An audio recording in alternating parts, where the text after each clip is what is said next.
Ladies and gentlemen, happy 2025. Filming here on Tuesday, January 7th for Wednesday, January 8th. And it is good to be back after a few weeks off. I hope you guys had a great holiday season. Safe, healthy, happy, safe on the roads. We got a lot of snow here in Ohio the past couple weeks there, but it's good to be back. It is time for 10 Cent Beer Night, the official sports show of FifthDimensionRadio.com. Now back to every Wednesday, 7:30 to 8:30 p.m. Eastern Time here on Fifth Dimension Radio. I'm Seth. I'm Bob. And Bob, we had the great and the ugly during our break. The ugly, it starts with a B and ends with a rounds. But the great, Ohio State's in the semifinals after beating Tennessee and getting a sweet revenge on Oregon, beating them by 20. That was fantastic. That was a response there. And they will now play the Texas Longhorns in the semifinal. And that's on Friday night. Right.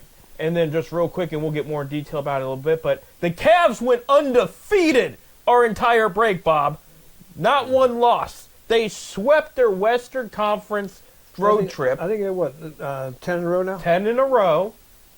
Best record that they are 31-4. And they have a big game this Wednesday, and we'll talk about that in a second. But first, we're actually going to start with Ohio State because that's the big talk. You know, this playoff, Bob. I mean, this is interesting because there is not one number one. There's not a top 4 seed. Nope. Left. On top of that, there's not an SEC. Well, I take that back. There's Texas. There's Texas. The new SEC. There's not an old SEC team. So the teams left right now is first on Thursday at 7:30 p.m. Eastern Time on ESPN, the Orange Bowl. Number 5 Notre Dame will take on number 4 Penn State, and that's supposed to be like 68 degrees. They're predicting there, so beautiful weather for a great game there. And then on Friday, 7:30 p.m. Eastern Time on ESPN, number 6 Ohio State will take on number 3 Texas in the Cotton Bowl, and you know that's 2 Big Ten schools. Right. In the semis. And I have a friend who's a huge Ohio State fan, but he always had a thing for Penn State, too. Don't ask me why. It was Ohio State over everybody, but Penn State was the second favorite team. And I said, what do you think about a potential Ohio State-Penn State championship? It could happen. It's not unrealistic. And, I mean, Penn State matches up well against Notre Dame. And, I mean, you're looking at, if it does happen, okay, hypothetically speaking, because Ohio State still has to do their thing. Texas is a good team, and Quinn Ewers, the quarterback, former Ohio State quarterback, is trying to shoot his draft stock up more with this win here. But this would be the biggest Big Ten game since, I believe it was, I'm going by memory here, it was either 07 or 08, and I think it was 07, when Ohio State and Michigan were 1-2. And Ohio State beat them and ended up playing Florida in the championship game, but they almost picked Michigan. And then, do you remember that? This was like years ago. Yeah, that is probably going to be the biggest game since then. So this is, it'd be the biggest Big Ten game of all time because this is the national championship. But like I said, they got to get by, Notre Dame first. Talking about Penn State, yeah, Penn. And then Texas, we got to get by Texas. But I think we match up good against Texas. I think we can beat Texas. Yeah, I agree with that. I think if the defense plays the way and the offense too, because everything went right in that Oregon game. They ran the ball well. They passed the ball extremely well. They did more in that Oregon game than they did against the Michigan game. I would say than any game. Yeah, but I'm going to tell you what, I really believe that loss to Michigan got these guys motivated. I do too. They're playing completely different than they did against Michigan. It was a wake-up call, and again, it may have been for the they beat up on Tennessee. Right. They beat the number 1 team in the country by 20 points. Right. This is all after they were up 34 to 3 at a point. They took off. And they're playing well. We don't want to lose that team up north, but if this would have to happen to kick their butts to get them to move, I'm all for it. Nothing would infuriate Michigan more than us win the national title and overshadowing their victory against them. Yeah. It would. And then props to as much as I don't like it, props to Michigan for beating Bama in their bowl game. And Bama's always a tough team, too. Right. They still had a good year despite not having Nick Saban. But no, this is right now, I will tell you, as far as the college football playoff goes, I really dig it so far. I know we're just in the first year of it, but again, I can't stress again no top 4 seed, and we've talked about for years. Should so and so win on? Should so and so been in the top 4? Should they increase it to 6 because there were so many good? Now they've increased it to 12, and you're seeing you're seeing that number 9 and 10 seed are just as good as that 1 and 2 seed. Arizona State had a heck of a game against Texas there.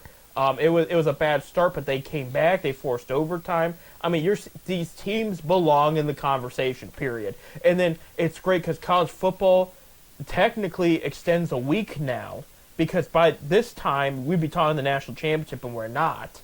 And on top of that, this helps the scouts in the NFL watch these players like, okay, in the big games, how are they going to look? We get a better look. And like I brought up, out of all these 4 teams, one of the top quarterback prospects is Quinn Ewers, and they're watching him because they had him as like a top quarterback at the time. He's not predicted to be that anymore, but how he plays against Ohio State is going to determine if this guy's going to be worth taking in the first, second, third round.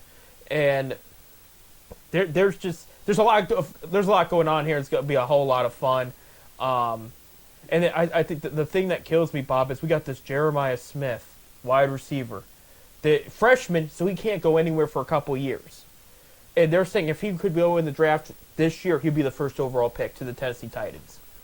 Just because he's that good. You cannot deny his talent. I mean, this freshman is destroying everybody. Just absolutely, it is so impressive.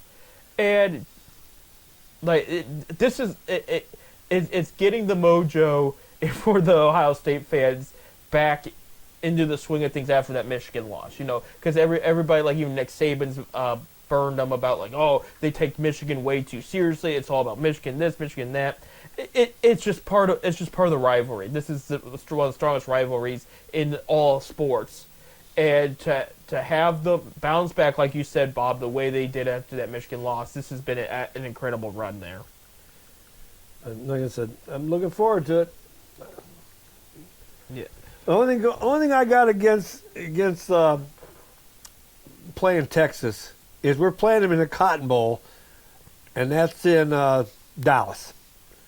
So, majority of the fans at the Cotton Bowl is going to be for Texas.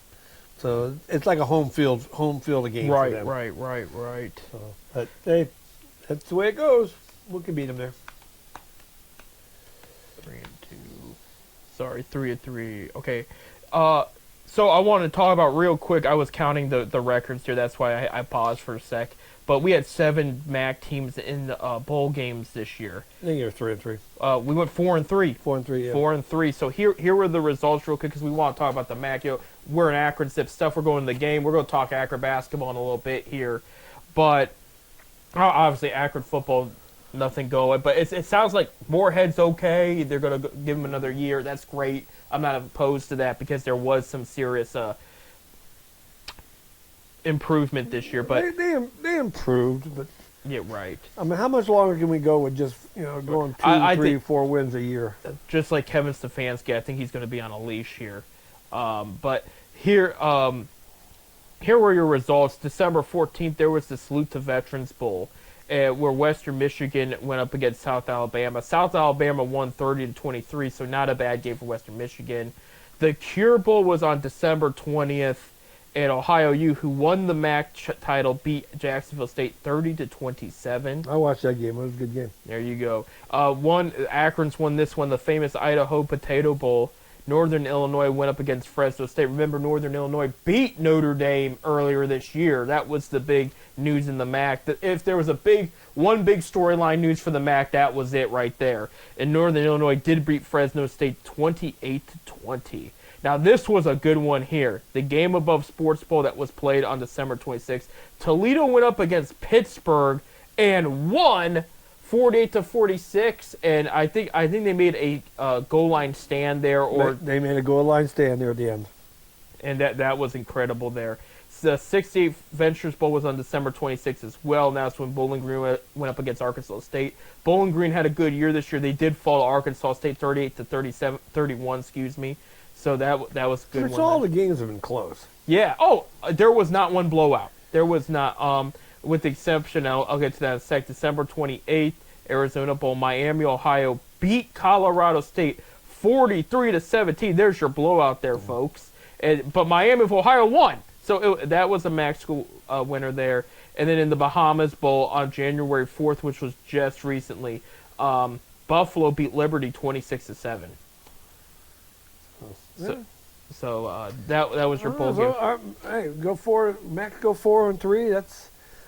That not goes. bad. We got 7 schools in bowl games Right. out of Mid-American Conference. So Right. And they beat some good-sized schools here. I mean, Pittsburgh, Fresno State, Colorado State. Some of these places are not small schools by any means.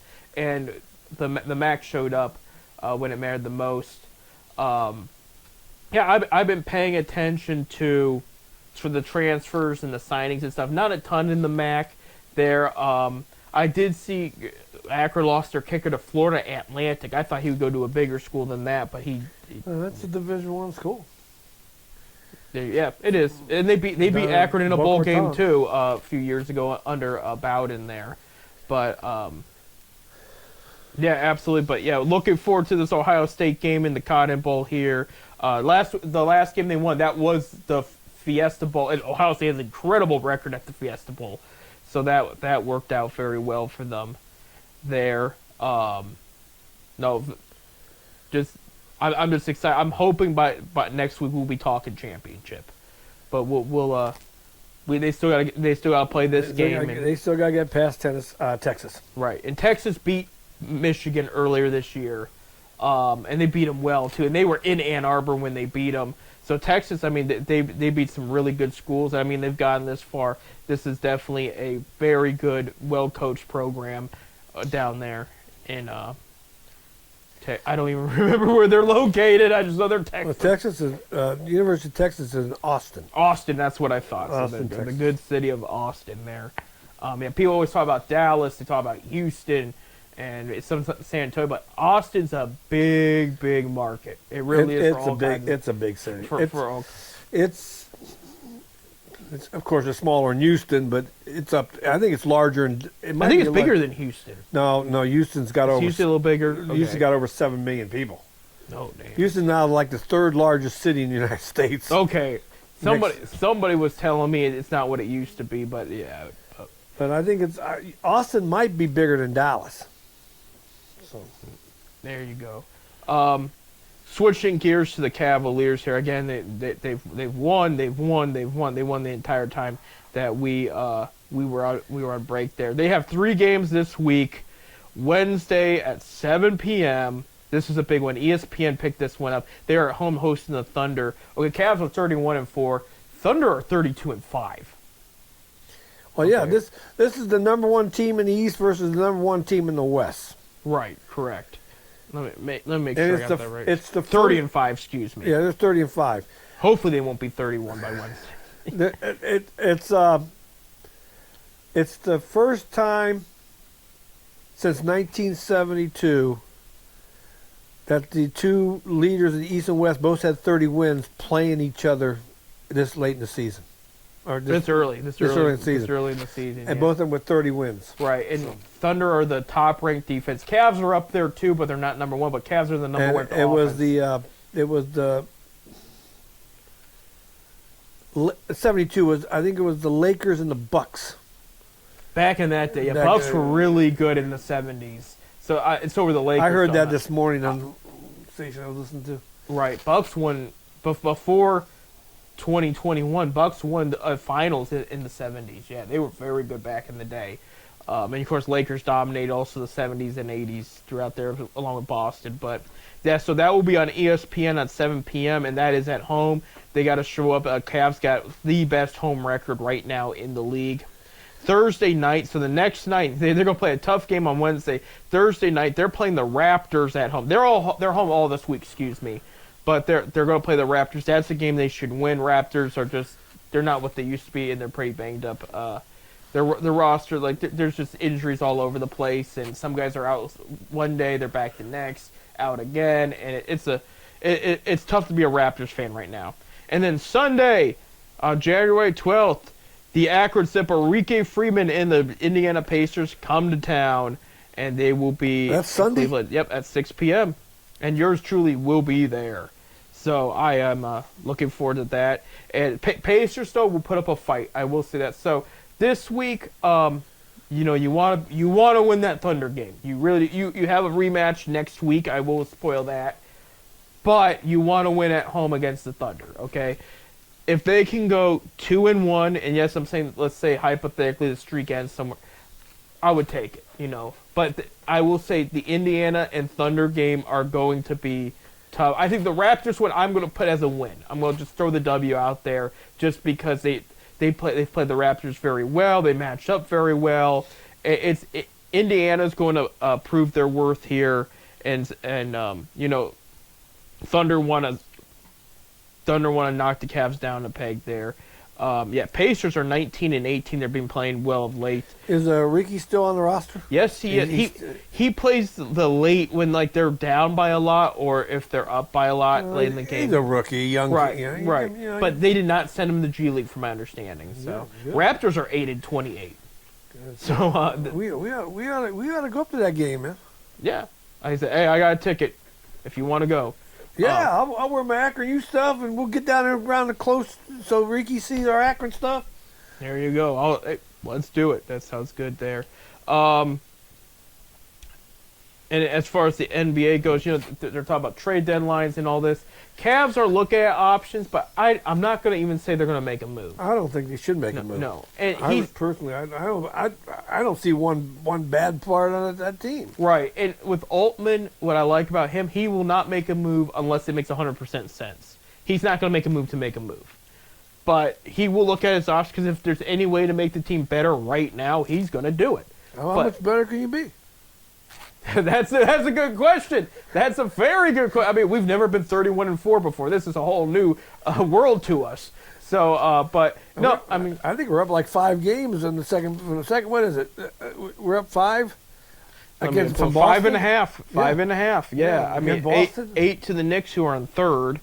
And then second place in the West is 23-12 Rockets. So they're 23. They're 7 games out, 6.5, 7. They're 7 to the Thunder. So I mean, Cavs are up there. So, but they're talking about all that, and there's been some drama with the Miami Heat and Jimmy Butler, and that helps the Cavs because now slowly the Heat are slowly not becoming a threat in the East anymore with all this drama and this distraction. So, and that's good because Cleveland does not do well in Miami. So if all the drama can knock them down a peg, we'll take it, So those are your 3 Cavs games for the week, though. We got to take a break. When we come back, we got to talk about the Browns, but then we don't have to talk about them for a while after that. But we got to talk about the Browns. We got to talk Ohio State and Zips basketball. Some good things happened over break. We'll talk about all that and more. Stay tuned.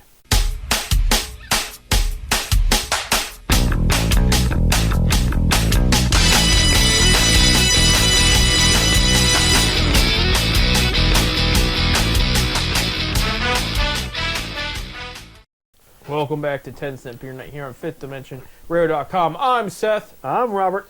And Robert, it's finally over. It's finally It's over. The dreadful Brown season we did not deserve. It's history. 3-13. They did not win a game. 4-13. No, 3-13. That's 16 games. They played 17. 3-14. Yeah, you're right. Yeah. I thought you said 4 and 13. Yeah, I was like, don't give them a win out of mercy. No. So they beat the Jaguars, who fired their coach. They beat the Ravens and the Steelers at home. That's the best it got. And they did, after their loss to the Ravens in Week 18, with Bailey Zappi being the 40th different starting quarterback since 1999, they did fire offense coordinator Ken Dorsey and O-line coach Andy Dickerson. So they're going to be searching for other coaches. And out of all the, I know there was mixed feelings all around about. I will say, out of them all, I was more happy about Dickerson getting fired because that O-line was too talented to be that bad. It really, you could tell something was off. I get it. They need a left tackle. They need a solid starting left tackle going in the offseason. But the rest of it, too talented to just play that bad. So something need to be done. I mean, I think the whole team was talented. Something's wrong. Right. I thought they would be better than what they were. Right. Now you got some rumbling going on. I guess Myles Garrett's upset. Well, that's kind of settled down now. I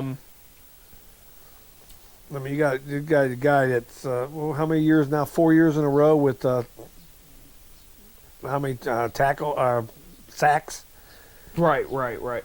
That's settled. From my understanding, Miles hinted at his post game on Week 18, an extension was in the works. He didn't say it like that, but he hinted at it. And Barry made the comment yesterday in his press conference that he is confident Miles will retire Brown. So something's right. You know, I think the big news, and everybody's going to talk about for a while, was coming out and saying Deshaun Watson hit a setback on his Achilles. He's been a setback since we got him. Right.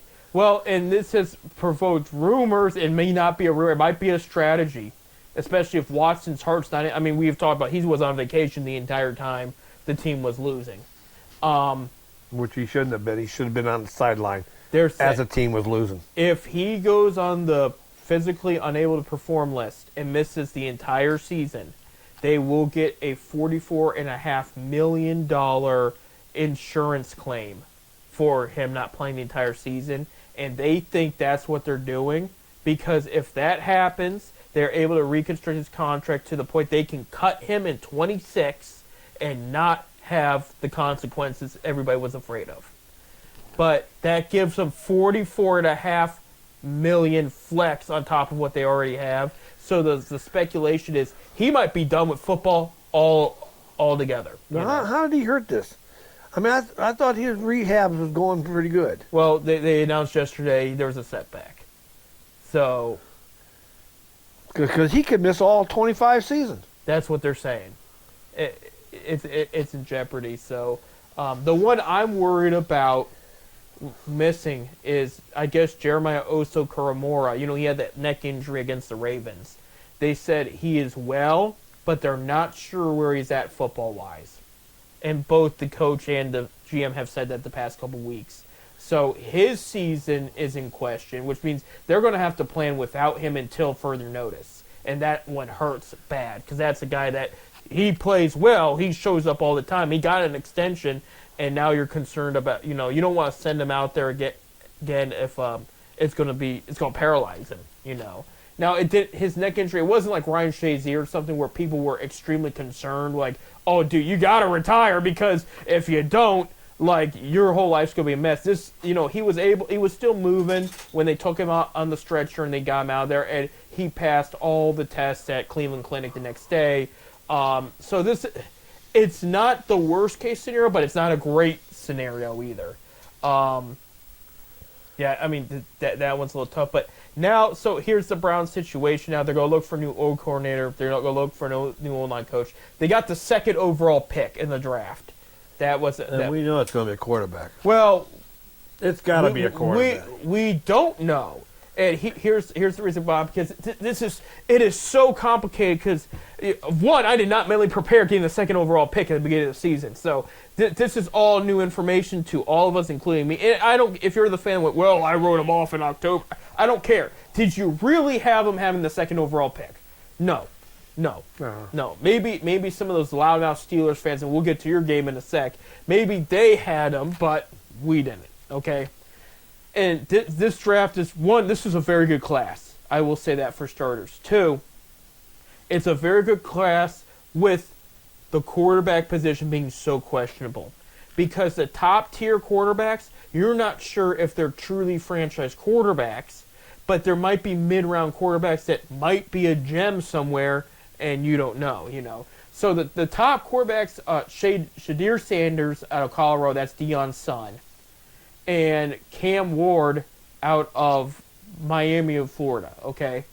Titans have the number one overall pick, okay? And they were saying that they were going to probably move on from Will Levis, so they're expecting it to be a quarterback, okay? However, Bob, a wrench has been thrown into everything. Titans fired their GM this morning. If they get a new guy, he might say, I like Will Levis. we might get, because Will Levis is that bad. If the Browns were to hypothetically, and I'm saying hypothetically, sign a veteran quarterback this offseason, it could be Sam Darnold, which I think the Vikings would be stupid to let walk, and I think he's going to end up staying there. I mean, the whole locker room loves him, and he gave him a 14-3 season. How are you going to argue with that? You have Kirk Cousins. There's a number of veteran quarterbacks out there. You even throw Justin Fields in the mix if you want. If they were to sign a veteran quarterback and then trade late round pick or two for Will Levis, I wouldn't be mad. Levis is not a bad quarterback by any means, and he would fit in what Stefanski's going back to his old system. Okay? But let's say this Titans guy goes, okay, I'm going to keep him, so we're going to draft Travis Hunter, who is clearly the best athlete in the entire draft. All right? Now all the quarterbacks fall to the Browns. That phone's going to ring. And that phone's going to be the Jets or the Raiders saying, let's make a deal, and you could trade down, stay in the top 10, but you'll get more picks, including next year's first. Okay? Which Jimmy Haslam would probably like to use to trade up and get Arch Manning if it came down to that. But at the same time, let's say Titans do take Shadir Sanders, because that's who's the favorite right now for the number one pick. I agree with getting more picks. The more players, hypothetically speaking, if they hit on those picks, that's going to help the team right away. However, what will also help the team is if you get a top-tier prospect. If they draft Travis Hunter number 2 overall, I will not be mad. You bring in a stud, wide receiver and cornerback to this team. Mind you, they don't really need a cornerback, but if you add that on top of Martin Emerson, Denzel Ward, and Greg Newsome, nobody's going to pass against you. Like that's just, and then you have a wide receiver next to Jerry Jeudy, and hopefully I would like to see him re-sign Elijah Moore and Nick Chubb while we're on that conversation.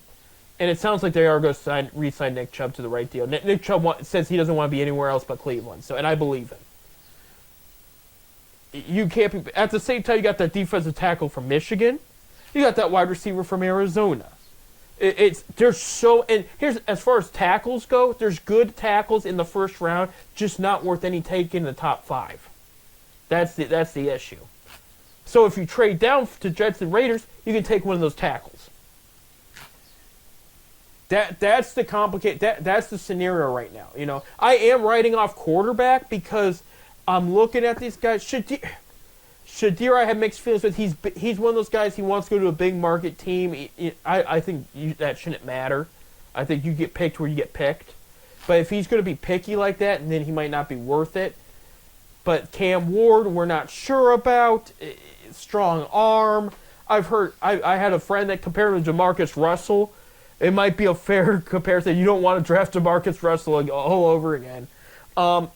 There's not one that screams, you got to take this guy, he'll turn you around. When you could draft, if you bring in the right veteran from free agency, you can start winning right away. Because the pieces are there. Your biggest holes, left tackle, quarterback, and I would say the heir to Nick Chubb. Don't be surprised if they run 3 running backs next year with Chubb, Ford, and a new guy. Just because, Chubb's not what he used to be. He will be better by opening week, but tell you what, I like Ford. Oh, Ford's incredible. And that's one of Barry's best attributes. When people are talking about like they didn't want to, some fans want Andrew Barry. I think that's his best. Well, because I know he had something to do with the Watson deal. Well, that was a little more complicated. But I'm talking about on draft day. Barry will hit more on day 3 than the average GM will, and nobody talks about it. He's had Ford. He's had Cameron Mitchell was a solid pick. He may have been 4th round. Oh, that would have been day 3. There's a couple I can't even think of on the top of my head. But actually, I want to bring that up. As far as our future and how it looks, I mean, most of the pieces there, the last 4 games of the season, the 3 players that killed it that did not get enough credit, Michael Hall out of Ohio State, our 2nd-round pick. Lance Briggs, our defensive tackle, from the 7th round, was cut, put on practice squad, and brought to active roster. And then Isaiah McGuire, a guy I really liked, I've liked since he was at Missouri, fourth round pick from 2023, and they were the biggest help to Myles Garrett all season long than what he's else had. You know, when they traded away, his name is slipping my mind. The guy they traded to the Lions. Oh God, I know. I know who you're talking about. Thinking of the Lions, but they're playing good too. Right. Anyway, I'll think about it. But when they traded him away, I was like, man, who else are they going to have on the team? It doesn't really help Myles out at all. And I just was like confused of what to kind of like what that O-line was going to look like at the end of the day. I mean, excuse me, D-line, not O-line. And these guys came out in the last 4 weeks and just dominated. They were the biggest headache. I can't think of the guy's name. I know who you're talking about. Right, I'm looking. See, transaction stops. He's on the Lions, so this is irritating me. Yeah. Did you watch any of the playoff games this week? I mean, the last games of the season. I was really upset with that Denver-Kansas City game. Why? Because Denver won? No. The way Kansas City played. I know they didn't play their starters. Right. Denver winning took Cincinnati out of the race. Zadarius Smith. No, I'm telling you what, I really believe Kansas City didn't want Cincinnati there. Because Cincinnati was starting to play. My gripe is with that. They didn't start their starters. They didn't play this. I'm a fan. Right. I pay big money to go see a game. I don't want to see the scrubs. It's simple as that. I'm sorry. I don't care if you already clinched it or not. It was a move. I know. I'm just not that way. You pay big money to go see I don't want to see the scrubs. But it was in Denver. I don't care. They went to go see their team win. I don't care. I don't believe it. I sat there season. 30-0. There's no way that Denver would beat Kansas City 30-0 if they had their starters in there. You know that. I know that. I do know that. It is what it is. I know it is, and I honestly believe that they did not want. They were afraid of Cincinnati. Joe Burrow's a bigger threat than Bo Nix. I'll tell you that. And Bo Nix is good. I'm sold on Bo Nix, but. Yeah, I mean, it is. Don't get me wrong, Cincinnati 9-8 or whatever. They didn't have a great year, but the last 4 or 5 games, Cincinnati came out and they started. If they would have made it, they would have made some damage in the playoffs. Right, absolutely. So real quick, because we only got a couple minutes, I do want to mention the head coach openings in the NFL. First, the Chicago Bears. We knew that their coach was fired after the Thanksgiving game. And they did ask the Cowboys if they could talk to their head coach. That's a rare situation, but Cowboys might let them interview Mike McCarthy, which would anger some Green Bay Packers fans because he won a Super Bowl with them.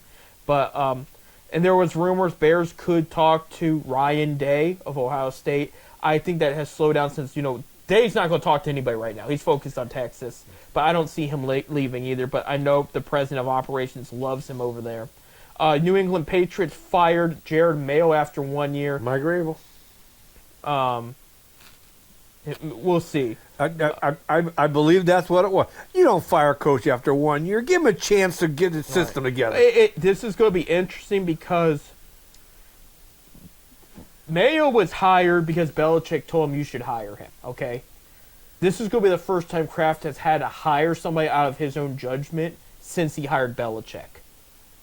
A lot has changed since then. I'm telling you, he's going to be the next man, we'll coach. See. Well, speaking of Vrabel, New York Jets are another vacancy, and they did talk to Vrabel already. They did talk to him. Yeah, they were. The Jacksonville Jaguars fired Doug Peterson after 3 seasons.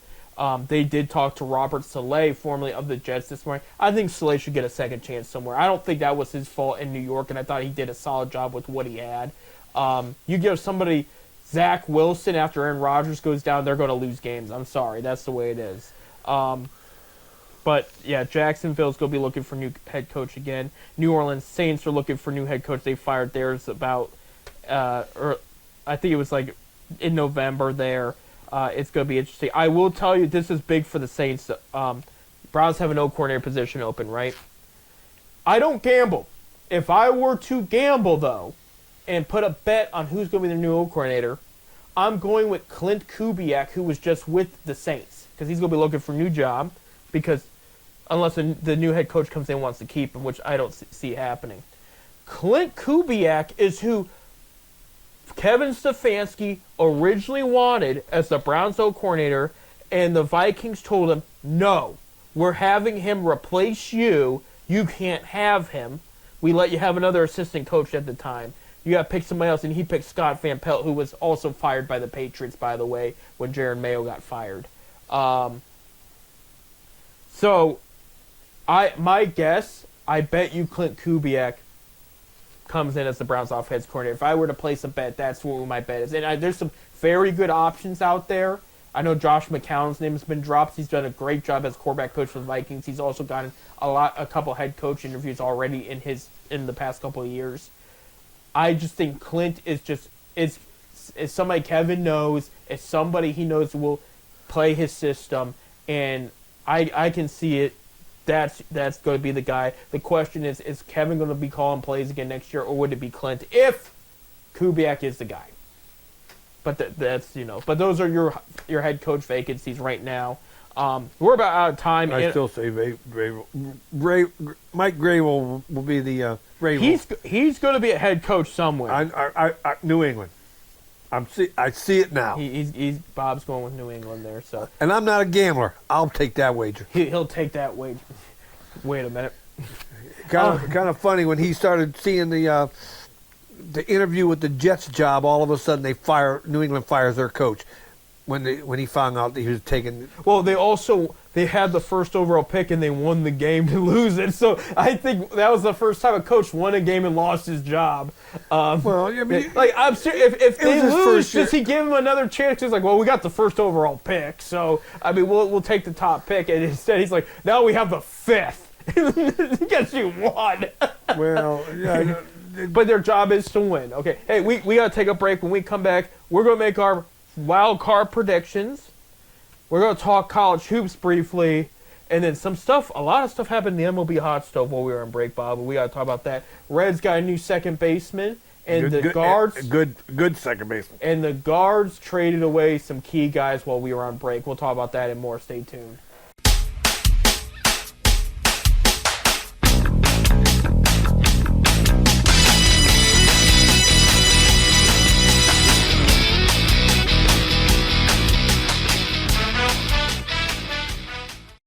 And welcome back to our last segment of our first 10-Cent Beer Night of 2025. Happy New Year's! Happy New Year! So we're hoping for a little bit more success this year.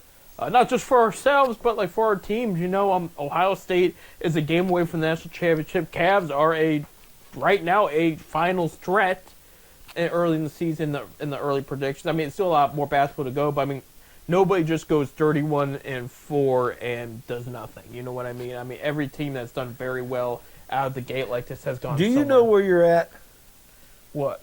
We're in Cleveland. I know, but we've never been 31-4, and that many teams have been. I think they said 11, all time. What year was it that the Indians at the time won 100 and some games? Different sport. And got swapped. Different sport. Different. I mean, baseball, anybody can beat anybody, though. In basketball, I mean, there's all kinds of... Basketball, anybody can beat anybody. Like any sport. J.J. Redick said after they got swept by the Cavs, he said, if you're going to beat Cleveland, you got to play almost perfect basketball. So, I mean, they're starting to recognize, the players are starting to recognize it, but national media ain't. No. They don't even talk about the Cavaliers. They're going to hate. And let them hate. It's you listen to ESPN, and I do watch ESPN.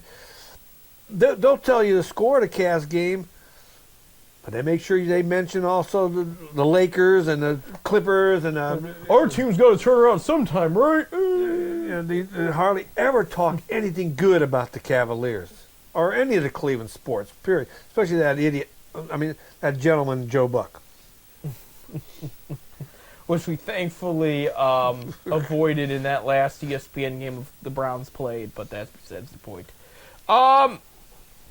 We got to make our picks for the wild card week. So, with wild card week the Kansas City Chiefs and the Detroit Lions, due to their win to Minnesota on Sunday night, have byes. So they're not going to play this week. But we have the other ones. So we're going to start Saturday, January 11th, 4:30 p.m. on CBS and Paramount Plus. You have the number 5 seed LA Chargers with Jim Harbaugh going against the number 4 seed Houston Texans, who are going to their second straight playoff appearance and their second straight wild card, where they're going to host Chargers, Texans. Chargers favored by 3 points. Bob, what are you thinking? I'm going to take the Chargers. Yeah. I'm going to take the Chargers as well. Texans are headed the right direction. They're playing very well. I mean, they made the playoffs second straight year under their head coach there after switching head coaches for the third time in 4 years just recently. But Chargers have a little more spunk right now. I mean, they're playing great offense on both sides of the ball. Texans, the defense was not what we thought it was going to be this year. I thought it would be better. It was good enough to make the playoffs. Stroud did not have the kind of year they thought he would too. I think this will end up being close at first, but give me Chargers by 6. I'll say that. No, I can see that. But I'm going to agree with Bob here. I think the Chargers got the edge. Plus, Harbaugh has been here before. Not that this coach hasn't. And I think just Harbaugh's going to be a little bit more prepared. I think that they're just going to get out-coached there. Which the Texans coach is, I forgot. Let's see.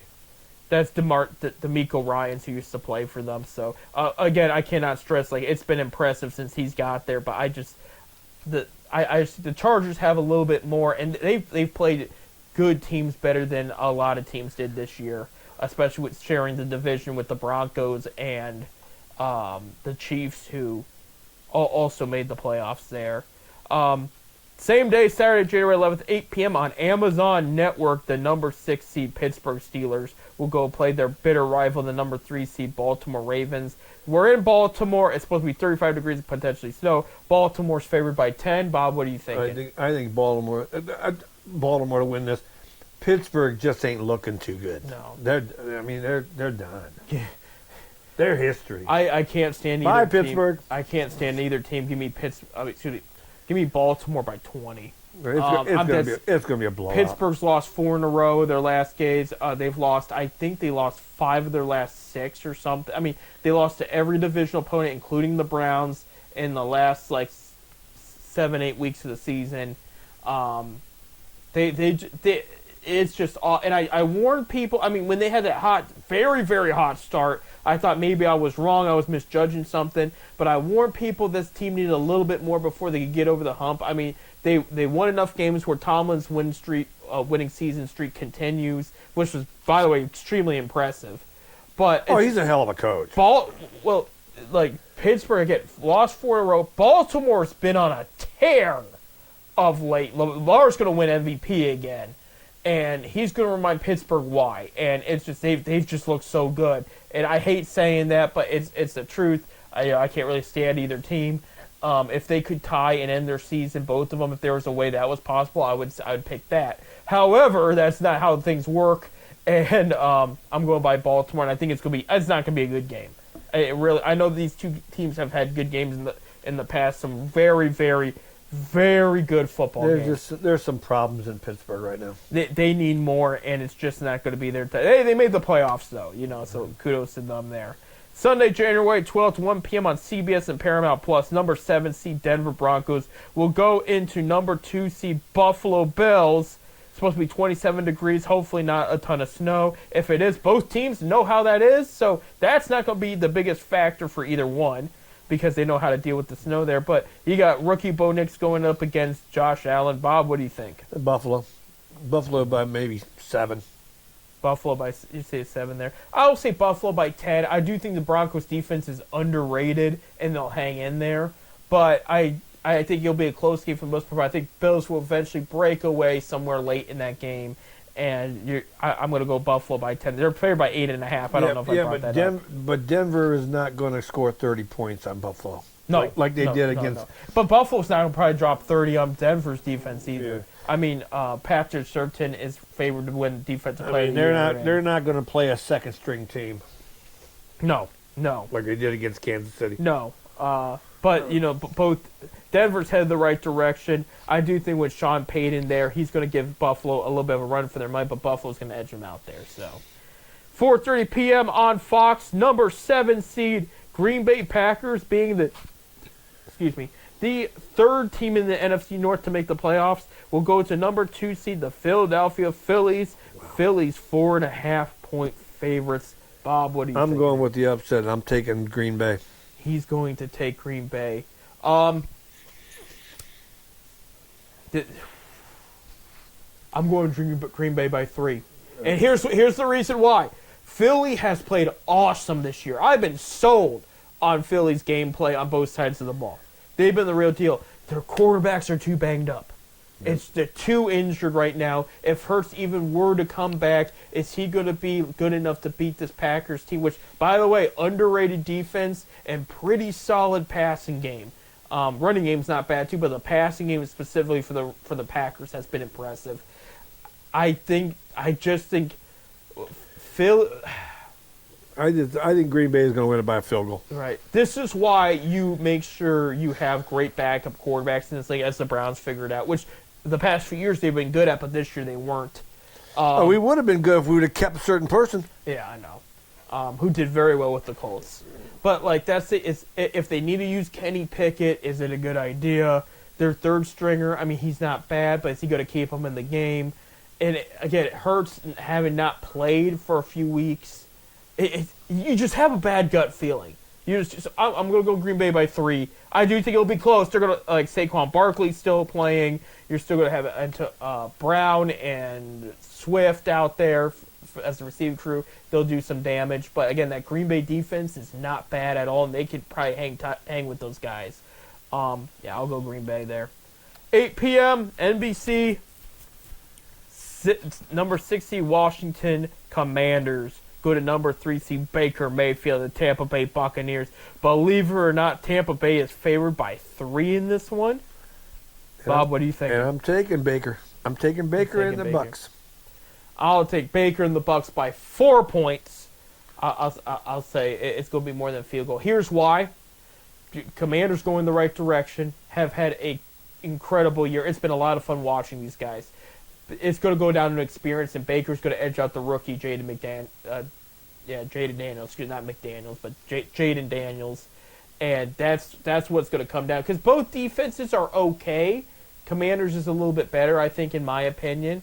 Offenses move the ball well. But I think at the end of the day, in certain situations, the experienced Baker Mayfield's going to make better decision-making than Daniels is. And that's going to be the difference maker here. So I think it's going to be a great game, though. It's going to come down to the wire. It's going to be a good game. Yeah, and I got Bucks winning that one too. So yeah, I'll go with that Bucks by 4. And then Monday night, January 13th, 8 p.m. on ABC. Number 5 Minnesota Vikings, by the way, who had the better record in this matchup, go up against the number 4 Los Angeles Rams in LA. Minnesota favored by 1.5. Oh, this is going to be a good one. Sam Darnold versus Matthew Stafford. Bob, what are you thinking? Only because they're home, I'll take the Rams. He's going to take the Rams. But I'll tell you what, this is going to be settled by a field goal easy. Maybe less than a field goal. Give me the 3 points. I agree. I'm taking the Vikings, though. And I'm going to take the Vikings because, look, you got 2 good experienced quarterbacks here. I think I like the Vikings defense a little better than the Rams defense here. Okay, this is not the old Rams defense, but this Rams defense has not been bad either. Rams really shot up the rankings because earlier in the season they had a bad start. I think they were at 1-4. I think they started. One of my memory here. Their young talented unit really stepped up, put some points on the board, and they won some big games. I know they're at home. I know it'd be a good look to see LA with, but I can see Justin Jefferson going off too. I really can see it. This is going to be a good game. This is probably going to be the best game of the entire weekend. Yeah, I'm going Vikings. So my gut says Vikings are going to win this game. They just played too well, and I just think at the end of the day they are the better team. I'm going Vikings here by 3. So we'll figure it out. So we'll find out, Bob. We agreed on some, we disagreed on some. We agreed on all of them except for that one. But I'm going to tell you what, that's going to be a good game. That could go either way. Yes, that could there. Switching real quick because we got a few minutes. A lot of stuff happened in Major League Baseball. We were last night. We were talking about the trade there. Cincinnati Reds acquire second baseman Gavin Lux from the Los Angeles Dodgers for Mike Sirota and a high 37th pick overall of the next coming draft. So they got a high draft pick out of that. But so Reds get a great second baseman with which they needed under contract for a while. And Dodgers get a player back that they drafted in 21, elects to go to college, and then Reds draft him in 24, and then they get a draft pick there. So that was a good move. Good move by the Reds. Absolutely there. And that's going to be a good move for Tito Francona, too, as well. I think he'll utilize Lux to the best of his ability there. While we were on break, right up in there, Guardians made some moves. I forget if we had talked about some of this before we went on break, but they did trade Andres Jimenez and then Josh Naylor.